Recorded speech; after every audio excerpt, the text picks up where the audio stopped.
Pergunta que eu faço para nossos convidados aqui, como é que a leitura de livros, de literatura, começou na sua vida? Lá na infância, na família, na escola? Como é que foi, Joana? Então, eu comecei a gostar de livros quando eu estava estudando no Bartolomeu Costa. Era 6º ano, que hoje seria 6ª série, né? Não, hoje é 6º ano e antes era 6ª série. 6ª série. Isso. Só para registrar, você é aqui de Linhares. Sim, nasci em Linhares. É. E aí a professora, ela levou uns livros para que a gente pudesse ler. Eu lembro que eu li o Estudante 1, o Estudante 2 e o Estudante 3. E gostei muito. O objetivo naquela época não era tanto pela leitura, mas era o medo que eles tinham que nós nos envolvêssemos com drogas, né? Naquela época. Adelaide Carraro. Da Adelaide Carraro. Exatamente. E o fato de eu ler o Estudante 1 e 2, a gente queria saber o que acontecia na vida daquela família, né? E eu fui despertar, a partir daí, para o hábito da leitura. E depois vieram outros livros, como Revolução em Mim, Um Girassol na Janela. E depois, um amigo meu na época até falou assim, Joana, vamos pegar alguns livros da Biblioteca Municipal, eles emprestam. E lá eu conheci outros autores, fiquei apaixonada por Pedro Bandeira, né? E foi a partir daí que eu comecei a perceber a personalidade do autor, o estilo de leitura, de escrita dele, e comecei a buscar. Então eu li todos do Pedro Bandeira naquela época e fui para o Sidney Sheldon. Lia toda semana. Sidney Sheldon, uma literatura norte-americana, né? Isso, um suspense, um romance, uma investigação criminal. Depois eu conheci Agatha Christie, só que não li vários dela não, só li um mesmo, porque era muito suspense, não era mais o meu estilo. E aí os anos foram passando, eu fui criando esse hábito da leitura, né? E depois até mesmo livro didático, às vezes eu pegava um livro, o capítulo que a professora ainda não tinha explicado, dava uma lida. Você já lia antes, depois na aula já questionava, né? E isso foi expandindo os meus conhecimentos. E aí depois, quando jovem já comecei a buscar mais livros espiritualistas. Gosto muito da Zíbia Gasparetto também, né? São livros de romance que me emocionam muito. E depois, com o contato, né, com a graduação, o fato de eu ter escolhido ser professora, querendo ou não, a gente lê muito. Eu né? sei. Aí eu vou te fazer uma pergunta para chegar aí nessa parte da professora. Tem um livro que marcou sua trajetória como leitora? Você consegue se lembrar assim? Eu consigo.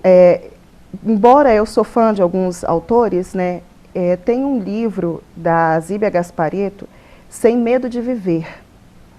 Na época, eu tive uma decepção amorosa, na época, muito, muito sério. E aquele livro, eu me reconheci dentro dele. Eu estava vivendo uma realidade daquela personagem, algo muito parecido. E eu olhei e falei assim, eu não quero ter esse final dela, né? Eu quero ter um outro final. Foi aí que eu saí da depressão, né? Levantei a minha cabeça e segui em frente. Uma história no livro que ajudou você a resgatar a questão pessoal. Ela estava passando pelas mesmas decepções amorosas, né? E ela acabou deprimindo tanto que ela ficou doente e acabou falecendo, né? E eu falei assim, gente, eu estou indo pelo mesmo caminho. E aí, isso já faz muitos anos, né? Mas foi um livro que foi um divisor de águas. Eu falei assim, não, eu preciso mudar o rumo da minha vida para que eu não tenha esse mesmo destino. E aí que eu paro para perceber a importância da leitura, né? Porque muitos livros, quando eles não são de autoajuda, eles também servem como exemplo do que você seguir. Como referência para a vida real. Exatamente. Na verdade, né, Joana, é possível afirmar que 100% dos livros de literatura, o escritor do livro não tira a leitura do nada, a escrita do nada, a história do nada. Ele se baseia em fatos reais. O personagem existe em algum lugar, né? Sim. Tem algum personagem de livro que marcou sua trajetória assim, que você consegue lembrar? Mesmo que seja lá no início? Eu só não consigo me lembrar do nome, mas tem um do Pedro Bandeira, que é O Grande Desafio, o nome do livro. O menino, ele é cego. E o livro, ele não fala em nenhum momento. A gente percebe que ele é cego lá no final, quando fala que ele estava lendo alguma coisa que estava em braille. E ele consegue, no enredo, descobrir aonde que estava acontecendo dentro da escola dele um movimento de tráfico de drogas, e ele consegue entregar. Então, assim, é um livro muito gostoso de ler. E eu me lembro que aquele menino me chamou muito a atenção, aquele personagem ali, né? Porque quando os professores de língua portuguesa e de qualquer outra matéria disponibiliza ao aluno essa oportunidade de ler, e ele lê esse tipo de literatura, isso instiga ele também a querer ser um defensor de algum princípio, né? E esse livro, ele queria auxiliar a limpar a escola dele, né, desse tipo de entorpecente. Então foi um livro que me marcou muito, assim, eu gostei, eu li ele mais de umas 2 vezes. Eu sei. Pessoal, a gente gosta de colocar em discussão aqui no programa Assim para a Literatura, que existe a possibilidade de uma pessoa que trabalha em qualquer área da atividade humana, né, que desenvolve, por exemplo, qualquer atividade profissional, de gostar de livros de literatura. E existe um lugar comum em que as pessoas normalmente ligam a leitura de livros de literatura a professores que são da área de letras ou de língua portuguesa. Sua formação é na área de ciências biológicas, né, Joana?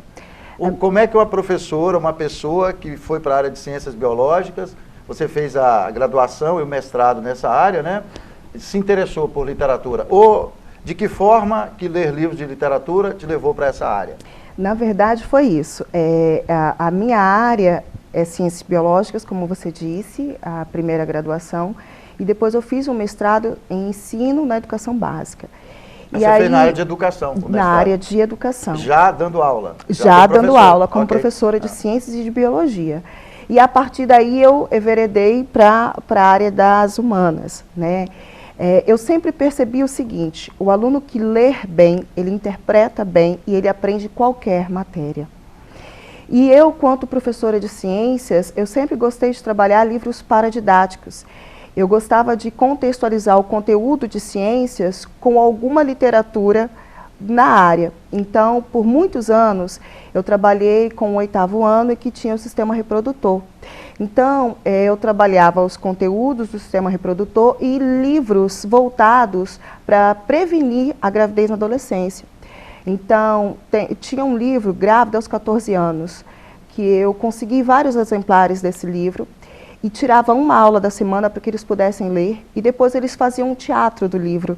Eu chamava os pais para que eles pudessem ver. Fazia uma representação Sim, daquilo que era lido no livro. Sim. Outros conteúdos também, que tinham livros que poderiam dar esse contexto junto com o conteúdo, eu proporcionava. Atualmente, eu diminui um pouco a quantidade de projeto, porque na escola em que eu trabalho, na educação básica, os professores de língua portuguesa fazem isso com êxito, eu fico muito feliz. Mas eu providenciei para a minha sala de ciências lá o cantinho da leitura, né? Essa proposta é muito bacana, né? É muito legal. Você colocar o livro e a revista próximo do aluno. Próximo. Né? E eu percebi que, a partir do momento que eles tivessem contato, né, que tiveram contato com aquelas revistas, eles fazem as atividades mais rápido, para sobrar mais tempo, para que eles possam folhear. E eles ficam à vontade para folhear a que quiser, e eu deixo claro: olha, pessoal, essas revistas vão estar aqui até dezembro. Vocês têm até dezembro para ler, não precisa ter pressa, não precisa ficar preocupado, volta e meia vocês vão estar lendo. E eu observo que eles leiam e gostam e comentam uns com os outros, né? Isso é muito legal, porque é uma oportunidade de expandir os conhecimentos deles, não só em ciências, mas também em política, em história, atualidades. São revistas que trazem para o aluno o que está acontecendo no mundo das pesquisas tecnológicas, né? E isso facilita também. O professor ser leitor é importante para estimular os alunos também ao contato com os livros, Joana? Com certeza. Eu estava lendo ontem uma pesquisa que fala que os professores, as mães, o público feminino, ele é um público que instiga a leitura, instiga o aluno a ler, né? E geralmente quando você mostra um livro para o aluno ou você lê próximo a ele, ele fica curioso. O que você está lendo, professora? Exatamente. Deixa eu ver. Igual a criança em casa, sobre o né? quê? Exatamente. É igual a criança em casa, né? Isso. Pais que têm o hábito de ler, os filhos acabam adquirindo esse hábito. Eu costumo dizer que todos gostam de ler. Aquele que fala que não gosta é porque ele não descobriu o gênero.